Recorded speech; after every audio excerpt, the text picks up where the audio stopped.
Hyundai is really on a roll lately. There's a new pickup truck in their lineup, a ton of new EVs coming, and an entire performance sub-brand, Hyundai N.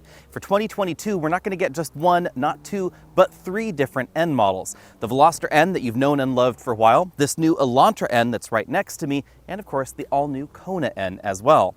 What is the Elantra N, how does it drive, and how does it compare to the competition? That's what we'll talk about in this video. The Elantra N is a compact sedan designed to compete very directly with the Honda Civic Si, the Volkswagen Jetta GLI, and the upcoming Honda Civicv Type R. I would argue that you could also logically consider the Elantra N a value alternative to something like a brand new Audi S3, or perhaps even something like a Mercedes-Benz A-Class AMG. The next thing you should know is that Hyundai offers several different levels of N. The full-on N models are the peak of Hyundai performance. Just below that is N-line. There is an Elantra N-line and there's also a Sonata N-line. Those give you more power, better handling, but not to the same level as we find in the full-on N models. Interesting touch, the Elantra N-line actually has about the same amount of power under the hood as the new Honda Civic Si, so that should tell you where the full-on N model fits in the lineup. We have a tweaked front end to help distinguish this from the rest of the Elantra lineup, full LED headlights, and then functional cooling grates on each side. Those help direct air around, help reduce pressure up front, and improve brake cooling as well. Depending on how you count, the Elantra N is either the third or the fourth N model in Hyundai's lineup. Everything started with the i30N, which is a hatchback sold primarily in Europe. For 2022, we now have the Kona N and the Elantra N filling out the portfolio, and at least for the moment, the Veloster N is still going to be sold in the United States. Although I would not be surprised if this and the Kona N took over from the Veloster N in our market. This is the largest N that Hyundai has produced. It's a compact sedan, right about the same size on the outside and on the inside as the Jetta and the new Honda Civic. In case you're wondering, every N model is available in this exact shade of blue. I prefer to call this N Periwinkle, but it does have an actual Hyundai name. There are red accents all the way around to help distinguish this from the rest of the product line, distinctive wheels. This particular model gets 245 with tires. These are the largest tires available on the Elantra. We also have the biggest brakes available on the Elantra. The front rotor is over 14 inches and the rear rotor becomes ventilated. But one interesting twist, no Brembo brakes up front. Instead, Hyundai chose to use an upgraded version of the floating caliper design that we find in other Hyundai models. They said that was mainly done to help keep maintenance costs low. Brembo brakes are definitely expensive, especially if you have to replace the caliper, and this design should be an awful lot less expensive to keep around. Let me know what you think about the look of the Elantra N down there in the comment section. I like the fact that Hyundai decided to make this sportier and differentiated from the rest of the Elantra lineup, but they didn't choose to make this boy racer like the last generation Civicv Type R. So we do have a spoiler on top of the trunk lid, but it's relatively demure compared to what we saw in that last generation Type R. Down here at the bottom, we have a different treatment to the lower portion of the bumper, some diffusers to help clean up the air, red accents, and the big chunky dual exhausts. My only minor complaint back here is that Hyundai did not upgrade the rear tail lamp modules to full LEDs, so the turn signal is still incandescent.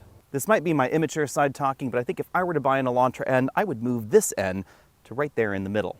The Veloster N, Kona N, and Elantra N all share the same engine. It's a 2-liter 4-cylinder turbo that produces 276 horsepower and 289 pound-feet of torque. It's mated to your choice of a 6-speed automatic or a specially designed 8-speed wet-clutch dual-clutch transmission. If you get the 8-speed dual-clutch transmission, there's an overboost function that will bump you up to 286 horsepower for 20 seconds. The engine will then need 40 seconds of rest. You can then re-engage it again for more overboost.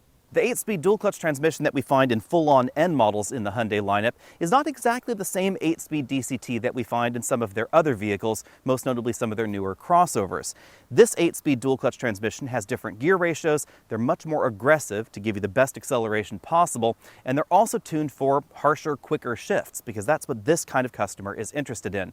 You will certainly notice the difference if you put this in the fastest shifting modes. The shifts are very, very, very quick. And in that respect, this reminds me an awful lot more of something like the Golf R, even though this does not have all-wheel drive, just in the way the dual-clutch transmission feels. The dual-clutch transmission itself is also a big differentiator between this and Honda's performance models, because you won't find a dual-clutch transmission or any automated transmission at all in the Civic Si or the upcoming Civicv Type R. At the moment, Honda does not have a transmission that's capable of that much power while giving you a performance feel, and that's the big reason that Honda has chosen not to offer one. The fact of the matter is that dual-clutch transmissions are not only more popular than manual transmissions when we're talking about performance cars like this, or the GTI, or the Golf R, but they're also faster 0 to 60 and more efficient. I found front seat comfort to be excellent in the Elantra N over my day of driving this vehicle. I've also spent a few hours in the passenger seat on a previous occasion, and both seats are pretty comfortable for my body shape. If you're a little bit wider than I am, however, you might want to take a look at the Kona N, because the seats are a little bit different in that model. They're a little bit wider, and the bolstering on the seat bottom cushion is a little bit less aggressive. It also has a power driver's seat, something that we do not find on the Elantra. According to Hyundai, the Elantra N and the Kona N are going to appeal to a slightly different shopper, and that's why we have a slightly different mix of features. One interesting touch in the Elantra N is that if you get the dual clutch transmission, we have a moonroof. If you don't want the moonroof and you want that center of gravity just a hair lower and maybe a few pounds saved, you can get the manual transmission that does not have the moonroof. Jumping into the back, I found the rear seats quite comfortable with this front seat adjusted from 6 feet tall. You can see I still have about 6 or 7 inches of legroom left. This is definitely the kind of compact sedan where you could easily put a rear-facing child seat back here and then go autocrossing on weekends. If I move over here to the center seat position, headroom is about as good as it will get in the compact sedan segment. I do have to crane my head to one side in order to sit there, but you could definitely put 3 people back here if you needed to, because the rear bench is fairly wide. One interesting touch, no air vents back here in the Elantra N. With this front seat all the way back in its tracks, I still have a decent amount of legroom. That's one big advantage for the Elantra over the Kona N, is that interior room is definitely greater. Remember that the Kona N is not based on the Elantra N. It's actually a subcompact vehicle based on a slightly different platform. If you want a more practical cargo area, you might want the Kona N, because over here in the Elantra N, we have some extra chassis bracing. The rear seats fold down, but they fold in a 100% fashion, not a 60-40 design. That likely saved just a little bit of curb weight. The trunk is exactly the same as the regular Elantra, again, except for those bars right there. If we go under the load floor, we don't find a spare tire, but you could put one back here if you wanted to. Clearly, if you're a purist, you're going to want the manual transmission. This 6-speed manual is very well done. I think Hyundai has the clutch pedal engagement just right, and the 6-speed shifter itself, although not quite as engaging as the one that we find in the Volkswagen GTI or the Honda Civic Si, is very well done. And this is certainly better than any of the performance Toyota vehicles that I've driven lately. On the other hand, if you want the Elantra N that will go fastest 0 to 60, that is certainly going to be the model with the 8-speed dual clutch transmission. If you get the 8-speed DCT, then this will go 0 to 60 in 5 seconds flat. It's going to be a little bit longer if you don't use launch control, but it is worth noting that launch control is available not just with the DCT, but also with the manual transmission. Since I haven't been driving this at home, you're going to have to wait for my official acceleration, braking, and cabin noise scores, but expect this to be very competitive in this segment. Thanks to the brakes and the tire size and the fact that we have standard summer tires in this model, I expect that the stopping distance is going to be very, very competitive with the top-end performance options that you might want to compare this to. Hyundai has been pretty upfront that they would like you to see this as an alternative to something like the Honda Civic Type R, even though this is a sedan and that's going to be a liftback. Now, in terms of raw acceleration, if we're talking about the 6-speed manual transmission, they may be a little bit further apart than Hyundai would like. We don't have official 0 to 60 times, of course, for the next generation Type R because it doesn't exist yet. But if it gets about the same 300 horsepower that the previous model had, it's likely going to come down to just a matter of how fast you are shifting on the manual transmission. On the other hand, most folks out there are going to be buying this with the excellent 8-speed dual clutch transmission. And if you make that choice, then this is likely going to be faster every time versus the Honda Civic Type R, simply because the car can shift faster than you can, and it can get a better launch, especially if you're using launch control. Launch control is available on the 6-speed manual as well, and it does work very well. It really does give you a good, predictable launch, but it works even better on the dual clutch transmission. On the other hand, if you do plan on competing in autocrosses on the weekend, I was able to spend some time not only on the track, but also on the autocross course that Hyundai had set out, and oddly enough, I surprised myself by being faster in this model with this 6-speed manual transmission than the model with the 8-speed dual clutch transmission. Now, it was really close, but I was faster with the manual transmission on that small autocross course.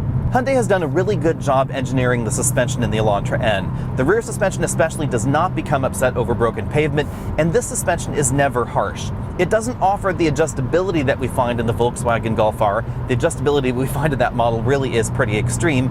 This is instead more typical for most adaptive suspensions. It gives us 3 different levels: the most aggressive, the most comfortable, and then a normal mode that sort of splits the difference. In the most aggressive suspension mode, this is definitely more compliant than what we see in the Veloster N. So if you're looking for something even more hardcore, get the Veloster N, but this is a little bit firmer than what we find in the new Kona N. That's tuned a little bit towards the softer side of things, just a hair, and it has a bit more ground clearance than we find in the Elantra. Hyundai's decision to put summer tires on the Elantra N standard surprised me a little bit.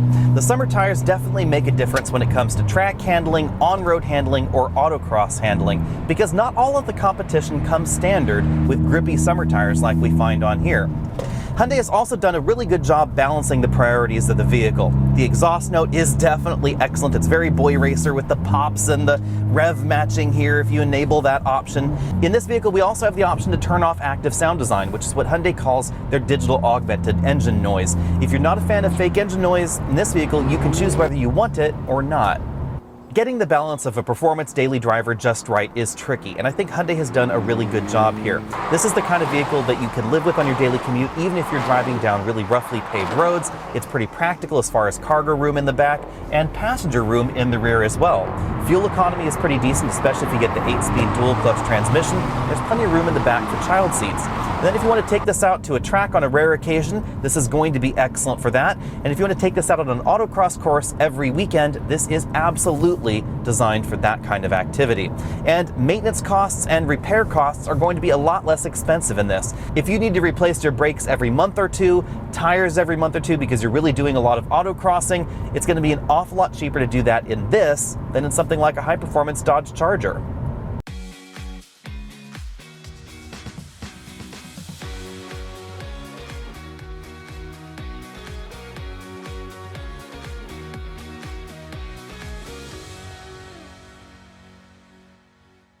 If you're looking for an affordable performance sedan in America, the Elantra really is in a category of its own. This is definitely quicker 0 to 60 than the Honda Civic Si, because the Civic Si comes only with a manual transmission. And to be perfectly honest, most people are going to be faster in the Elantra N line with its dual clutch transmission than the Civic Si with the manual transmission.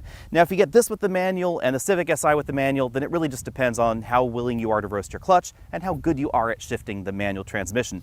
I know a number of people that were recently at the launch of the Honda Civic Si and did some instrumented testing there, and a lot of them ended up in the 7 to 8 second range just because they were not willing to roast the clutch. And in this, you'll go 0 to 60 5 seconds every time with launch control, a little bit slower if you don't use that particular feature, but still repeatably significantly faster than a Civic Si.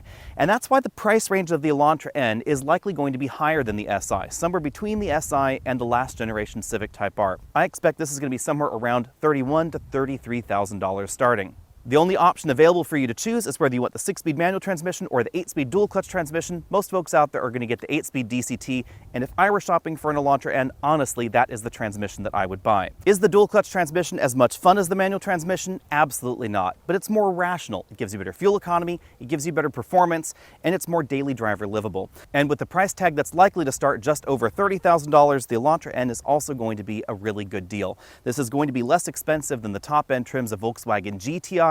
This is likely going to be less expensive than the upcoming Subaru WRX, depending on exactly the options that you get. And of course, Hyundai has the long standard powertrain warranty, definitely something of interest to folks out there that are planning to drive their car a little bit harder. If you want something a little bit less expensive, the Honda Civic Si is likely going to be less expensive than this, but that's mainly because performance-wise, it's closer to the N line in the Elantra lineup than the full-on N model. Because Volkswagen has chosen not to bump the power level in the Jetta GLI, I don't consider it a direct competitor to this either. It does produce a little bit more than the Elantra N line, and performance is a little bit better than the Elantra N line as well. It's not at the same level as the Elantra N, and it also doesn't have the same kind of changes that we find in this model, because the Elantra N is more than simply more power under the hood and some periwinkle paint and some red accents. They've also changed the body in white, and that's kind of an interesting twist. The body in white is what you get when you take off all the doors, the glass, the engine, the interior, etc. It's the metal structure of the vehicle itself. It has been strengthened for the Elantra N versus the Elantra N line, or of course the hybrid model. That was done in order to improve rigidity, except the mounting points for the extra strut braces back there in the rear suspension braces. That's what reduces the cargo practicality versus the rest of the Elantra lineup. And of course, a few subtle tweaks here and there to support some different suspension changes, brakes, etc. All those changes that were required to make this an Elantra N. Another way to look at the Elantra N is as a value alternative to something like the new Acura Integra. This is going to give you more power for a lower price, better handling, better performance, etc. You could also look at this as a value alternative to something like an Audi S3, or perhaps even a Mercedes-Benz A35 AMG. It may sound ridiculous to talk about a Hyundai that is front-wheel drive compared to an Audi or a Mercedes, but those two vehicles are also front-wheel drive based. Now, they do have all-wheel drive, and that is what's going to separate this from those luxury options, but you would be surprised how close you could get in terms of handling ability in this vehicle to something like the Audi S3 or that Mercedes, and this is going to be tens of thousands of dollars less expensive. So not direct competitor, value alternative. That's an important thing to keep in mind. Let me know what you think about all that down there in the comment section below. I'm really intrigued what Hyundai has cooked up for their next N vehicles. Apparently, we should expect to see some electrified N vehicles, and we don't know exactly what that means. It's probably going to be a full-on electric version, but there could also be some hybrids and plug-in hybrids in the N-line future. In the meantime, hit that subscribe button, head over to AOAmerch.com so you can find all of your latest Alex and Autos merch. Find me over at Facebook.com, Instagram, all those other social places, and I'll see all of you next week.